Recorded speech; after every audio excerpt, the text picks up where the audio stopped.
What's going on YouTube? Today we're going to be taking a look at the Puma Fuse. Now I'm extremely excited about this shoe.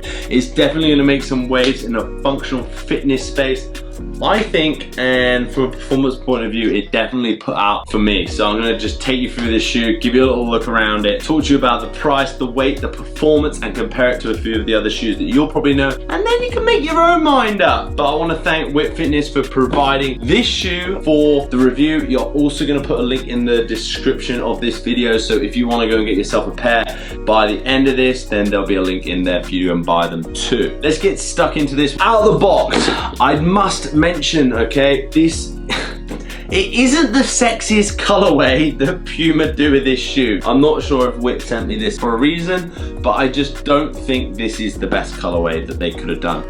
I always think it's questionable making a CrossFit shoe in white, knowing how dirty CrossFit gyms are. So maybe if you train in a fancy gym and you do functional training, this will be a good colorway for you, but for the 9 times out of 10 of the CrossFit gyms I've been in, probably not the best colorway. We'll just start with the aesthetics. A couple of things that I was like, why'd you do that? And a couple of things that I was like, very good.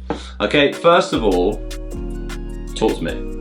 Is there a CrossFit event or a functional training event that I don't know about yet that requires you to hang your shoe up? I've never hung my shoe on a hook or put them on the wall. Puma, you could have taken that off. The other bit that's on the back of this shoe is another hard plastic bit. That's when you're doing handstand push-ups for gliding. We've seen other shoe companies do it before as well. From the side, it's got a little bit of a scuff bumper. Mine's still got the plastic on, probably not necessary. From the side, I like the way the swoosh cuts through this front netting mesh part of the shoe. I do think that's a cool aesthetic.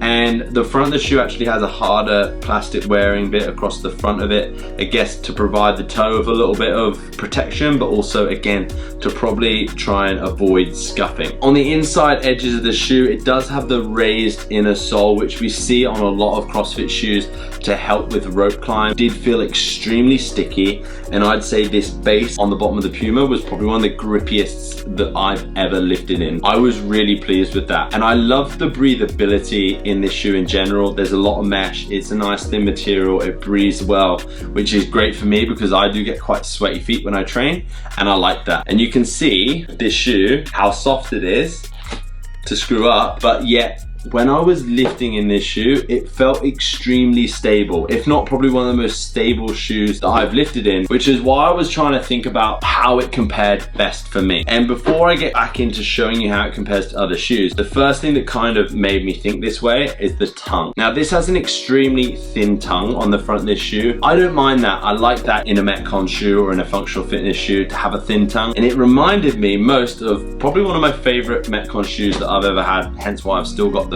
was the Metcon 4. This has the same thin tongue. Not only does it doesn't quite screw up.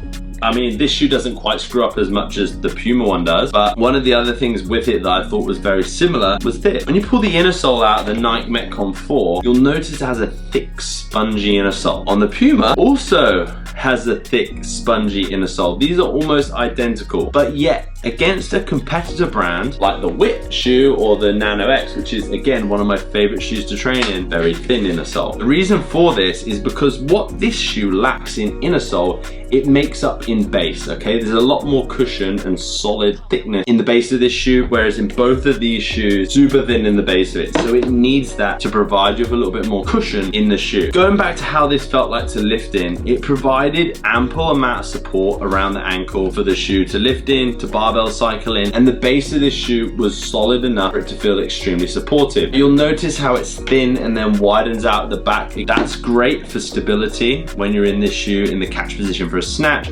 or even into a squat. In terms of the width of the back of this shoe, it's about the same as what you'd find in the Nano X, which is extremely important. Slightly wider than what you found in the Metcon 4. Now, when it comes to price points of the Puma in comparison to the other shoes, this shoe is around 160 Australian dollars, which is around 80 pounds. If you compare that to, say, the new Nike Metcon, it's like 190, and the Nano is around 190 mark. So these do come in slightly cheaper. I don't think it's a substandard shoe in terms of performance at all. So I wouldn't necessarily say if you're trying to save money, go for here, because we're talking the matter of £10. I definitely say that it stands up from a performance point of view, which is why I'm so excited for this shoe, because if you do like Puma and you want to match a Puma outfit, etc., they do a lot of cool clothes that will work well with these, and you're not going to be giving up on performance away from the Nike and the Reebok. So this shoe in general is getting a massive thumbs up for me. It works well as a functional training shoe. It works well to do your Olympic lifting in. It's light, it'd be comfortable to run in because it's got that spongy inner sole, and it's not going to break the bank. The only thing that's put me off about this particular one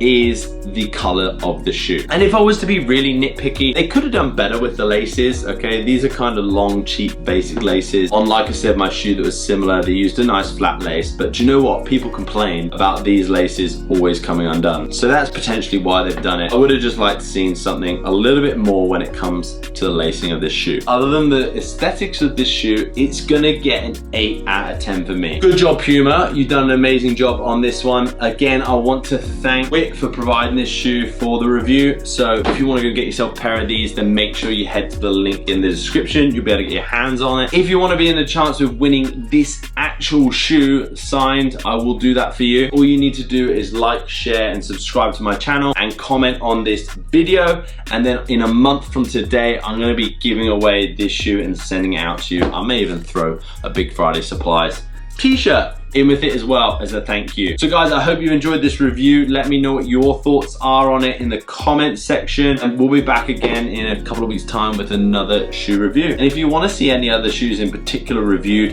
and let you know my thoughts on them, then again, smash them in the comments. Thanks for watching guys, we'll be back soon. Bye bye.